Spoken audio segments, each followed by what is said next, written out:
잠언 29장 22절부터 27절 함께 봉독합니다. 노하는 자는 다툼을 일으키고 성내는 자는 범죄함이 많으니라.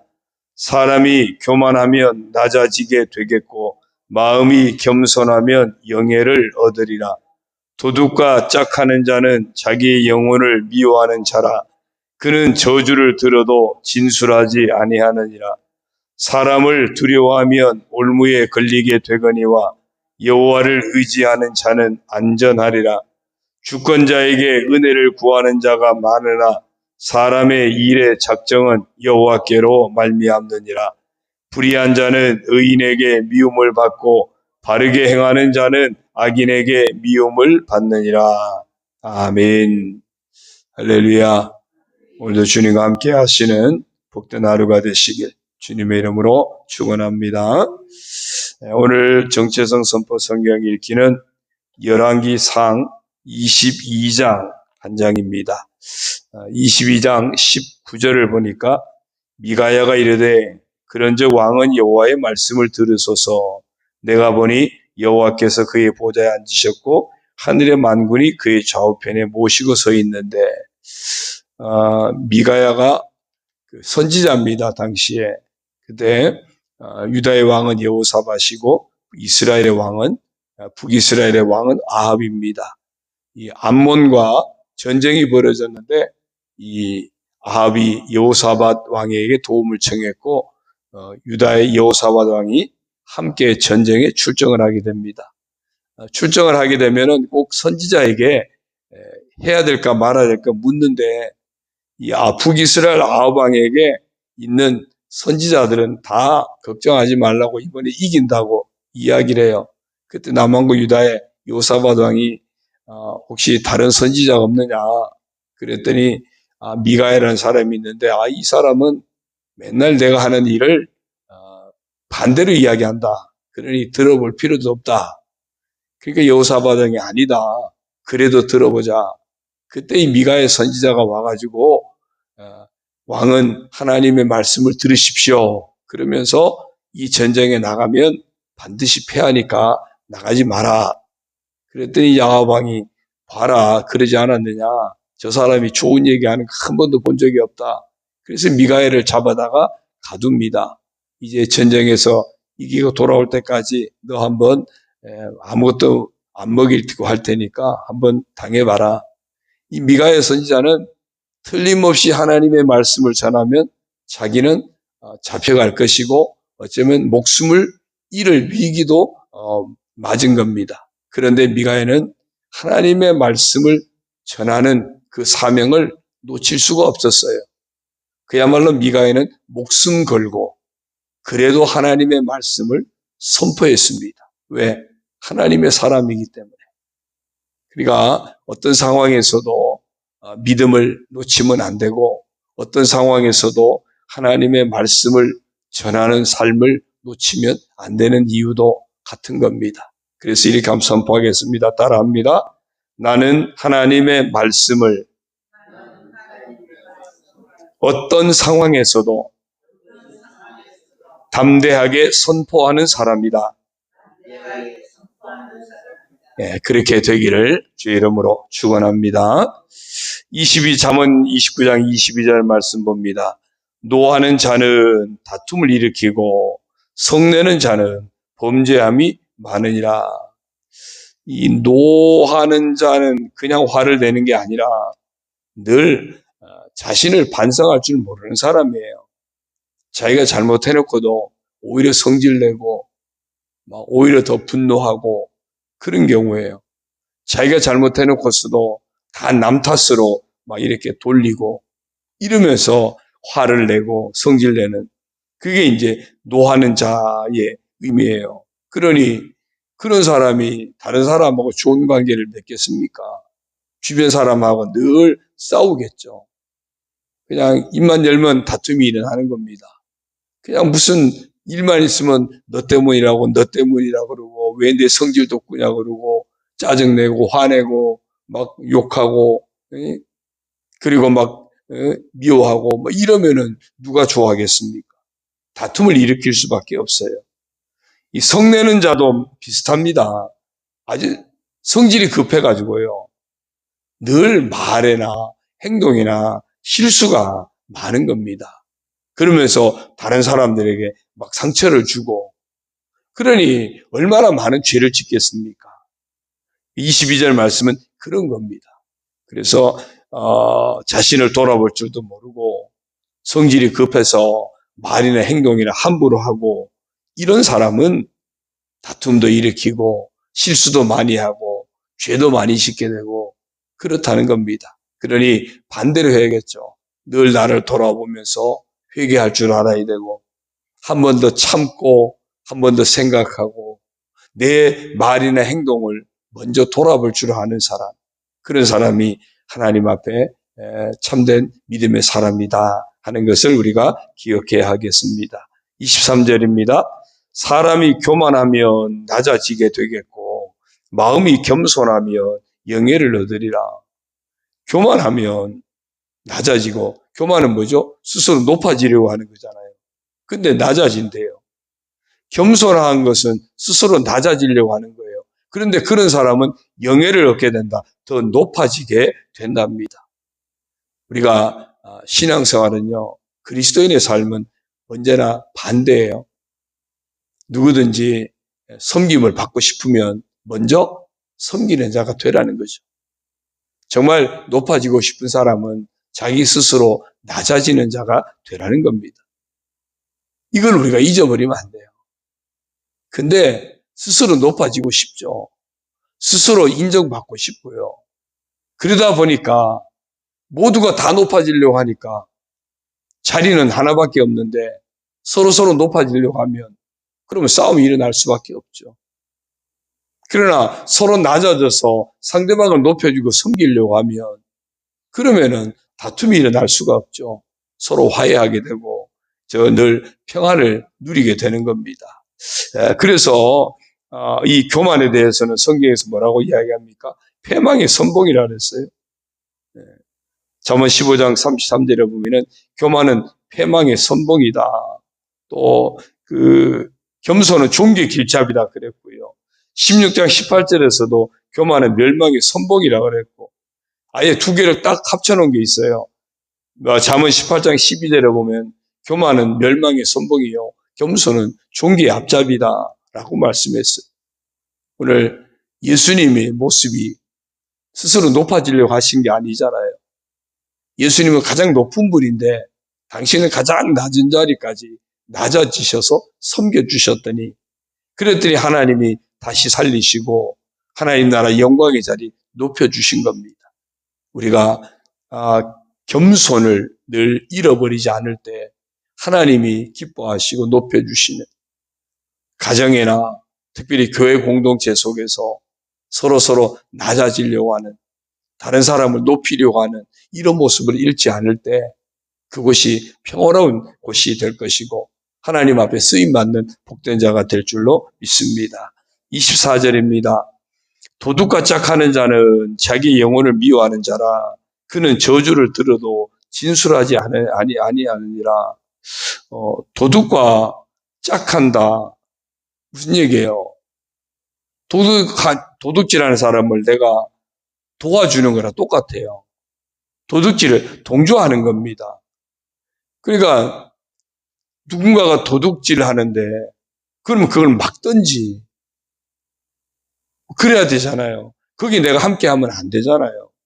그런데 뭐 망을 봐줬다든지 아니면 그냥 알면서도 입 꾹 닫고 그냥 그 사람하고 좋은 관계 맺는다든지, 이거는 도둑도 반드시 망하게 되지만 도둑과 동료가 되면, 동조하는 자가 되면 자기 영혼을 스스로 미워하는 자래요. 스스로 망하는 길을 간다는 겁니다. 저주를 들어도 진술하지 않는다는 이야기는 그 도둑에 대해서 증언을 하라고 하는데 무슨 말을 들어도 입 꾹 다물고 뭐 나는 못 봤다 그러고 나는 모른다 그러고 진술을 하지 않아요. 그냥 거짓말로 증언을 하지 않는 겁니다. 다시 한번 말하면 회개하지 않는다는 거죠. 그래서 도둑질하는, 죄 짓는데 동조를 하든지, 거기에 대해서 내가 회개도 하지 모른다든지, 이런 사람들은 결국 스스로 망하는 길을 가는 것이다. 자기 영혼을 미워한다. 그 얘기는 스스로 망하는 길을 가는 거죠. 우리가 죄와 타협하지 말아야 될 이유가 거기에 있고, 죄에 휩싸이지 말아야 되는, 동조하지 않도록 늘 깨어서 바른 믿음의 길, 또한 의의 길을 늘 추구하는 것이 그리스도인의 삶이 되어져야 합니다. 25절입니다. 사람을 두려워하면 올무에 걸리게 되거니와 여호와를 의지하는 자는 안전하리라 그랬어요. 왜 사람을 두려워하죠? 그 사람들이 혹시 나를 따돌릴까 봐 그래요. 아니면 힘 있는 사람한테 내가 혹시 억눌림을 당할까 봐, 또는 내 욕심 때문에, 그래서 죄 가운데 사는 사람들에게 내가 자꾸 묻혀가는 겁니다. 그 학교에서 아이들이 보면은 누구 하나가 왕따를 당하거든요. 그런데 다른 아이들이 모두가 왕따 시키는 게 아니에요. 한두 명이 왕따를 시키는데 그 아이들이 힘이 센 거예요. 그러니까 이 왕따 시키는데 내가 같이 참여하지 않으면은 나도 왕따가 될까 봐 두려운 거죠. 내가 저 왕따 시키는 쟤네들한테 같이 한편이 되지 않으면 아마 나도 왕따 시킬지도 모른다. 그 두려움 때문에 눈을 감아주든지 같이 동조를 하든지 그렇게 한다는 거죠. 그런데 그렇게 사람을 두려워하는 사람은 결국에는 스스로 올무에 걸리게 된다고 말씀합니다. 그 인생이 결국은 복된 인생이 될 수가 없죠. 스스로 몰락하는 인생이 될 수밖에 없습니다. 그러나 반대로 어떤 상황에서도 여호와를 의지하는 자는 안전하리라. 사람의 눈치 보고 하는 것이 아니라 정말 우리가 늘 우리의 눈길을 놓치지 말아야 될 것은 하나님이시거든요. 그래서 시편 기자는 뭐라 그러죠? 내가 산을 향하여 눈을 들리라. 내가 어디를 볼 거냐 이거죠. 나의 도움이 천지를 지으신 여호와에게서로다. 내 인생의 진짜 도움은 하나님밖에 없어서 나는 하나님만 바라보겠다는 겁니다. 그러면 그 하나님께서 우리에게 진정한 도움이 되시죠. 졸지도 아니하시고 주무시도 아니하시면서 우리를 지켜주시고 실족하지 않도록 늘 우리를 붙들어서 지켜주시고 영원까지 지켜주시는 그런 은혜를 베푸신다고 말씀하고 있습니다. 그래서 여호와를 의지하는 자는 전능하신 하나님의 도움을 받기 때문에 안전한 자가 될 수 있다. 그래서 내 인생의 진정한 안전은 하나님밖에 없음을 늘 믿고 하나님만 의지하는 우리가 되어야 할 줄로 믿습니다. 26절입니다. 주권자에게 은혜를 구하는 자가 많으나 사람의 일의 작정은 여호와께로 말미암느니라. 여기서 주권자는 어떤 힘 있는 사람, 권력자를 말해요. 사람들이 그렇죠. 누군가 힘이 있거나 권력이 있으면 거기에 줄을 서잖아요. 줄을 서요. 그러니까 정치하는 이제 선거도 다가오는데 정치하는 사람들을 보면요. 어느 쪽에 힘이 있느냐에 따라서 그쪽에 사람들이 많이 줄을 서요. 혹시 얻어먹을 게 있을까? 한 자리 얻을까 해가지고. 이 세상의 이치가 그래요. 세상의 이치는요. 누군가의 힘이 있으면 권력자가 있으면 거기에 사람들이 줄을 많이 서요. 그런데 오늘 예수 믿는 우리는 분명히 알아야 한다는 겁니다. 우리 인생의 일을 작정하시는 분은, 이루시는 분은 하나님이시다. 하나님이 허락하지 않으시면 그 어떤 것도 안 된다는 겁니다. 그러니까 권력자에게 사람들이 힘 있는 쪽에 줄을 서는데 그러면 누가 진짜 힘이 있느냐는 거죠. 누가 진짜 권력자냐는 겁니다. 누가 진짜 권력자예요? 하나님이시잖아요. 누가 진짜 힘이 있습니까? 하나님이시잖아요. 세상에 사람들의 힘은요, 여야가 바뀌잖아요. 예. 이 당이 힘을 가졌다가 어느 날부터 이 당이 힘을 갖게 되고 왔다 갔다 해요. 그래서 정말 어떤 정치인들은 힘 있는 쪽에 여기도 붙었다가 잘하거든요. 왜? 힘이 바뀌니까 그래요. 그런데 변치 않게 진짜 힘을 가진 분, 변치 않는 진짜 권력자가 누구냐는 겁니다. 바로 전능하신 하나님이신 줄 믿습니다. 그래서 이 일의 작정은 여호와께로 말미암느니라. 진짜 권력자는 하나님이시니까 하나님의 은혜를 구하는 그런 삶을 우리가 늘 살아야 할 줄로 믿습니다. 마지막 27절입니다. 불의한 자는 의인에게 미움을 받고 바르게 행하는 자는 악인에게 미움을 받느니라. 그렇죠? 이게 반대가 될 수밖에 없어요. 예. 온갖 악을 행하는 사람, 의를 지키려고 하는 사람이 좋아할 수가 없죠. 반대로요. 이 악한 사람들은요, 바르게 살려고 하는 사람들 또 좋아하지 않아요. 그 어떻게든지 막 걸고 넘어지려고 그래요. 이게 의인과 악인은 결코 섞일 수가 없습니다. 하나가 될 수가 없습니다.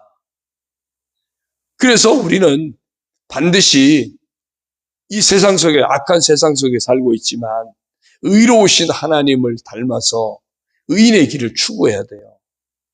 아이고, 악한 자들이 너무 많은 세상에서 악한 자들이 나를 미워하는데 내가 거기에서 어떻게 양심을 지키고 어떻게 의롭게 살아가겠습니까? 세상에서는 그 말도 맞는 말 같아요. 그래서 양심들을 속입니다. 그래서 다 악에 물듭니다. 그런데 그렇지 않다는 거죠. 마지막을 보아야 돼요.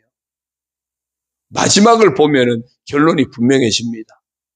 시편 1편 6절에 보면은 우리 인생의 마지막을 딱 결론 지어줘요. 대저 의인들의 길은 여호와께서 인정하시나 악인의 길은 망하리로다 그랬어요. 마지막에 결론이 딱 지어져 있습니다. 의인의 길은 하나님 인정하시고 악인의 길은 망한다. 마지막에 정해져 있으면 우리는 그 마지막을 보고 살아야죠. 지금 내가 힘들고 어려워도 그래도 악의 길을 타협하지 않도록, 악의 길을 휩싸이지 않도록 늘 조심해야 되고요. 지금 힘들고 어려워도 그래도 의의 길을 가야 되고 순종의 길을 가야 되고 믿음의 길을 가야 됩니다. 왜? 마지막에 이김의 복이 기다리고 있으니까. 마지막에 하나님이 인정하시는 삶이 기다리고 있으니까. 오늘 미가의 선지자가 목숨이 걸린 위태로운 상황에서도 마지막 하나님 앞에서의 삶을 생각하면서 흔들림 없이 하나님 말씀을 담대하게 선포했던 것처럼 우리가 마지막 하나님 앞에 인정받고 하나님이 기뻐하시는 자가 되고 하나님 나라 승리하는 사람이 되기 원한다면 우리는 늘 믿음의 길, 의의 길 놓치지 말아야 하는 겁니다.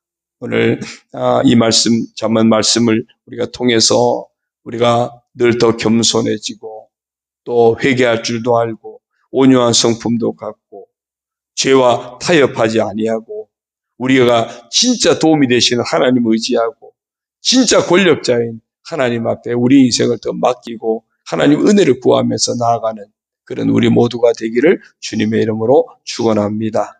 기도드립니다. 하나님 아버지 고맙습니다. 이 아침에도 말씀으로 저희들을 인도하여 주시니 감사를 드립니다. 미가야처럼 어떤 상황에서도 하나님 말씀을 담대하게 선포할 줄 아는 믿음의 사람으로 살아가게 하여 주옵소서. 늘 자신을 돌아보고 회개할 줄 아는 인생이 되게 하시고 아버지 하나님 우리의 은행에 더욱더 신중하게 정말 복된 그런 은행을 감당할 수 있는 어디를 가든지 축복의 통로가 되고 선한 영향력 끼칠 수 있는 그런 참된 그리스도인으로 살아가게 하여 주옵소서. 그러기 위해서 늘 스스로 낮아지고 나 자신을 돌아보고 하나님 앞에서 나를 쳐서 복종시킬 줄 아는 참된 믿음의 사람, 주님의 마음을 품은 복된 삶을 살아가게 하여 주옵소서. 세상의 불의와 세상의 죄악과 타협하지 않게 하시고 휩싸여 가지 않게 하여 주시고 하나님 말씀에 순종하는 길을 늘 믿음으로 걸어가게 하여 주옵소서. 우리 인생의 진정한 도움은 하나님이십니다. 우리 인생의 진정한 은혜를 베푸실 분은 하나님밖에 없습니다. 그러므로 그 하나님 앞에 정말 믿음을 지키고 또 착한 행실을 지켜내고 의롭다 하셨으니 의인의 복을 지켜낼 수 있는 그런 참된 믿음의 사람, 마지막 주님 앞에 설 그날을 바라보면서 늘 깨어서 믿음의 바른 길을 걸어가고 사명자의 길을 걸어가고 하나님 앞에 영광 올려드리는 복된 삶의 길을 걸어가게 하여 주옵소서. 아버지 하나님, 그러지 못한 사람들을 순간순간 회개하고 돌이켜 다시 십자가, 다시 예수 그리스도, 다시 하나님 말씀, 다시 성령을 따라 행하는 그런 복된 하나님의 사람, 믿음의 사람 다 되게 하여 주옵소서. 오늘도 아버지 앞에 간구하며 나가는 성도들, 아버지 하나님 그들의 마음의 소원들을 아시지요. 응답하여 주옵소서. 서로 중보하며 기도할 때 응답하셔서 가정도 교회도 우리가 속한 모든 공동체도 아름답게 세워지게 하여 주옵소서. 특별히 투병 중에 있는 성도들 주께서 능력의 손으로 어루만져 주시고 안수하여 주시고 치료하여 주시고 깨끗하게 하시고 강건하게 하여 주옵소서. 주의 은혜로 치유될지어다. 주의 은혜로 회복될지어다. 역사하여 주옵소서. 상처받은 심령들도 주의 평안의 복으로 치료하여 주시고 여러 고난받는 인생도 주의 은혜로 치료하여 주셔서 평안하게 든든히 서가도록 형통의 삶을 살아가도록 아버지여 축복하여 주옵소서. 이 하루 우리 교회를 의탁합니다. 성도들 가정과 자녀와 모든 사람들을 의탁합니다. 혼란한 이 나라 이 민족 상황도 혼란한 국제정세도 주께서 합력하여 선이 되도록 주님이 역사하여 주옵소서. 모든 것 감사드리옵고 예수님의 이름으로 축복하며 기도 올리옵나이다. 아멘. 하늘에 계신 우리 아버지, 아버지의 이름을 거룩하게 하시며 아버지의 나라가 오게 하시며 아버지의 뜻이 하늘에서와 같이 땅에서도 이루어지게 하소서. 오늘 우리에게 일용할 양식을 주시고 우리가 우리에게 잘못한 사람을 용서하여 주신 것 같이 우리 죄를 용서하여 주시고 우리를 시험에 빠지지 않게 하시고 악에서 구하소서. 나라와 권능과 영광이 영원히 아버지의 것입니다. 아멘.